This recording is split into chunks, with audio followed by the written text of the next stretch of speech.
So I've been a teacher here at Gainesville for 9 years now. I currently teach 8th grade math, but my very first year here I did start in 7th grade math, but I've been in 8th grade since then. I currently coach cross country, boys and girls at the junior high, soccer boys at the junior high, and I'm the JV coach with Coach Franco at the high school for the soccer team. I think my strength would be just the way I can make like a welcoming environment in my classroom. Like most of these kids, I feel like they're able to be themselves. They come in here and they have a good time, they have fun, and it's just a space for them to be able to express themselves and know that they won't be judged.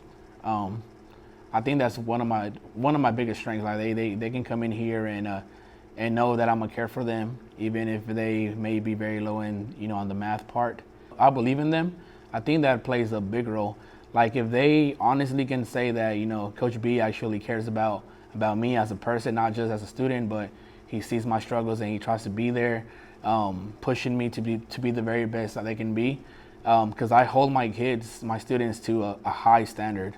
Like I expect greatness from these students.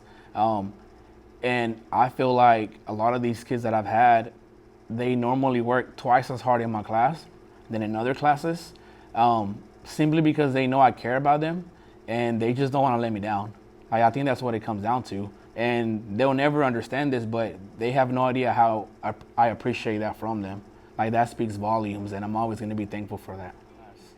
It's always hands-on. We do a lot of whiteboard activity. Like my class is very fast-paced.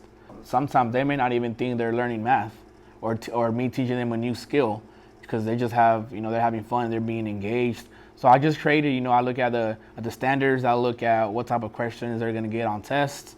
And we start off basic, but eventually we do get into those higher level thinking questions. But it's a lot of competition, it's a lot of group work.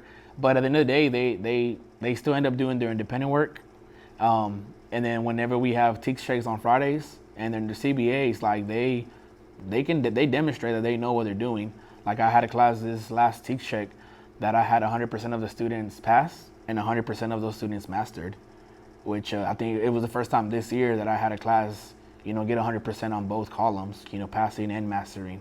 So we may have a good time in class and it may be engaging and it may not be your typical, teaching style, but they back it up when it's time to produce test results. They can back it up, because I've had kids that, I get them and they didn't pass their STAAR test in 7th grade. And in a 1 year difference, the kids not only pass it, like they get 20 questions more correct, like the growth is there.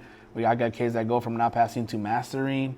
And like I've told you, some of these kids math may be their lowest subject ever and they've never done well on a test, but they get here and all the repetitions that we do and the competition that we play and just me holding them at a high standard and me expecting nothing but the best, they do try for me.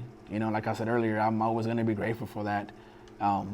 They may never realize that, but I do appreciate every single one of them for all the effort they give in my class. I think I'm where I'm supposed to be. Like this age group, a lot of these kids don't have maybe a role model at home that they can look up to. No one in my family has ever gone to college, because I was the first one in my family. Just so they can see it firsthand, like, hey, Coach B, he worked hard and now it's paying off. I want to be able to help some of these kids, or help all my students, be whatever they want to be after high school. If it's college, if it's straight to the work field, it doesn't matter. But if I can be, a helping hand along the way for them to see that, hey, it's gonna be hard and you're gonna want to give up plenty of times, because I even thought about giving up when I was in college, because I feel like now that I'm a teacher and living my dream and then coaching on the side, when I got to coach soccer and cross country now, like sometimes it doesn't even feel like a job, or like hard work, because I do enjoy doing what I do. And like I've said it before in some interviews, every day I'm living my dream, so my students can one day live theirs.